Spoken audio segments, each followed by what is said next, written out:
Selamat siang. Siang hari ini saya bersama dengan Sekretaris Majelis Tinggi Agama Konghucu Indonesia atau yang lebih dikenal dengan Matakin, dan ini berada di Provinsi Riau. Nah, saya mau menyapa dulu di sore hari ini untuk ngobrol santainya. Selamat sore Ko Jayus. Selamat sore Pak Taufik. Assalamualaikum, saya Ami, Kepala Bapeda Kota Pekanbaru, mengucapkan selamat milad yang kedua untuk milenial TV streaming Esa TV, berjuta kabar dalam satu genggaman.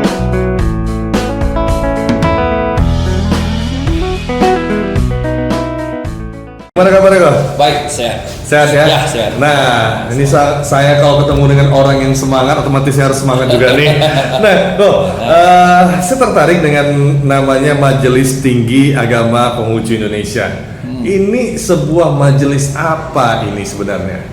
Oh, jadi ini adalah, saya jelaskan ya, ini adalah lebih ke agama Konghucu yang merupakan agama yang disahkan oleh negara yang ke-6 ya. Iya, benar. Ya, setelah Gus Dur kita presiden yang itu.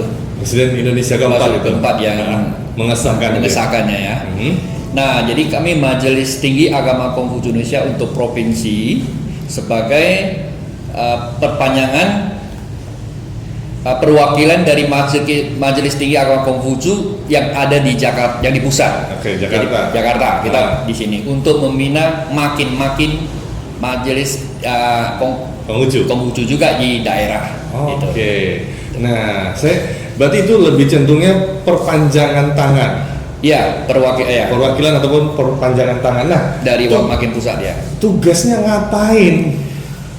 Tugasnya kita membimbing Membimbing ya. Jadi di setiap daerah kita harus berdiri makin itu apa? Majelis tingginya? Seperti apakah itu organisasi atau apa lagi? Makin dari Matakin ini, Pak. Oh, bawahnya dari Matakin. Ya, Oke. Nah, berarti di Riau Matakin ini udah seberapa eksis nih? Nah, saya mau tanya, karena kapan sih pertama kali nyampe di Riau? Kalau sampai di Riau ini di Provinsi Riau tahun 2010. Sebelumnya kita makin Pekanbaru itu 2008. Oh, sudah ada dulu makin ya? Sudah ada dulu makin untuk daerah 2008. Terus sekarang ini adalah Matakin untuk Riau provinsi ya, itu 2010. Oke. Dan sejauh ini kita aktif di FKUB, Forum Kerukunan Umat Beragama di Kemenak ya. Kemenak ya. Nah, ketika di Pekanbaru yang dibimbing adalah makin. Nah, bentuk pembimbingan itu seperti apa? Bentuknya ini saat ini kita menyampaikan tata cara agama sembahyang gitu ya. Sembahyang yang sudah lama mereka lakukan. Terus kita melihat perkembangannya lah. Perkembangannya yang mereka sembah gitu. Oke, nah berarti dalam artian kemarin itu ada sebuah acara yang saya tertariknya, itu pertama kalinya di sebuah kelenteng diberi surat surat tanda terdaftar. Ya, tanda daftar. Ini kenapa kok harus seperti itu? Kemarin itu sebenarnya itu dari Yayasan Panglima 4 Bersaudara ya, kalau salah saya. Jadi mereka mengajukan ke Matakin Provinsi untuk tanda daftar bahwa ini dari kelentengnya. Gitu. Jadi kita terbitkan pendaftaran untuk dia. Oh, itu termasuk tugas dan fungsi Matakin? Iya, tugas kami, Pak. Sebenarnya kita provinsi tugasnya begitu, Pak, untuk keluarkan surat izin tanda daftarnya, Pak. Oh, berarti itu nantinya kelenteng itu bisa untuk beraktivitas sesuai dengan fungsinya. Fungsi kelenteng itu. Oh, gitu. Jadi itu salah satu tugas. Itu pertama untuk di Pekanbaru ini. Oh, bukannya banyak kelenteng di Pekanbaru? Kelenteng ya, Pekanbaru banyak kelenteng, tapi saat ini sebelumnya mereka sudah terdaftar di organisasi yang lain gitu ya. Oh gitu, udah terdaftar di organisasi yang lain. Iya, iya. Nah, ketika sudah terdaftar nih, kelentengnya ini sebagai rumah ibadah ya. Iya. Rumah ibadah. Nah, apa peran Matakin selanjutnya di situ? Peran kita kalau memang dia ini adalah tata cara sembahyangnya sebagai Konghucu ataupun Taoisme, kita melihat nama tempat ibadahnya apabila ada tulisan kelenteng bla bla blanya, kita bisa gabung bersama dengan tanda pendaftaran dari Matakin, keluarkan surat untuk tanda daftarnya ini, Pak. Oke, berarti itu di fungsi internetnya ya? Internetnya. Internet atau ke dalamnya. Saya tertarik kalau ada nggak fungsi ke eksternalnya, dalam artian hubungan masyarakat dan lain sebagainya, adakah kegiatan yang masuk ke dalam Matakin agendanya, fungsi dari tugasnya? Fungsi tugasnya sebenarnya untuk masyarakat ya kita ibadah bersama, sebenarnya sama Pak. Ibadah bersama ke kelenteng, sembahyang hiu dengan dewa-dewa yang kita sembah itu sama Pak. Jadi tidak ada beda-beda apa-apa. Oke, berarti lebih cenderung ke pembimbingan ke kelentengnya ya. Nah, ini organisasinya. Iya. Ini emang ada tempat sekolahnya?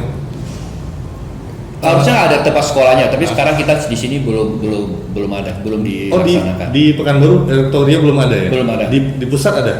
Di pusat ada, di Jakarta, di Jawa ada. Ada ya? Ada sekolah minggu, bahkan di sekolah minggu ada di Dumai. Dumai ada sekolah minggu. Oke. Berarti di Matakin sendiri ketika sampai di Riau, ini kan ada 12 kabupaten kota nih. Makin ini udah sampai ke 12 kah atau hanya masih Pekanbaru aja? Makin udah sampai di Bengkalis, di Selat Panjang, Kabupaten Meranti ya, di Bengkalis, Rohul, Bagan ya, Dumai, ini mau masuk Pangkalan Kerinci, begitulah, Siak. Berarti masih daerah pesisir ya? Pesisir ya. Jadi kalau memang ada kawan-kawan di daerah-daerah ingin masuk ke Makin, ke pengurusan kita welcome, kita daftarkan. Iya, cerita tempat ibadah atau kelenteng ya, itu ada nggak yang terbesar nih di Riau? Terbesar dan berdiri terlama ya, 100 tahun lebih itu ada di Kabupaten Meranti. 100 tahun lebih? Iya, 110 tahun lebih ya. Itu sudah masuk ke Metro TV waktu Imlek. Mereka itu ada syuting dari Metro TV, RCTI juga ada. Itu ada di Kabupaten Meranti. Selat Panjang. Selat Panjang itu terbesar. Terbesar juga, tertua juga ya, tertua. Oke. Tempat ibadah juga cukup besar. Oke, berarti mengalah. Setahu saya Bagan, saya pikir di Bagan Siapi Api karena di sana kan lebih ramai juga ya. Iya, di Bagan juga banyak kelenteng-kelenteng.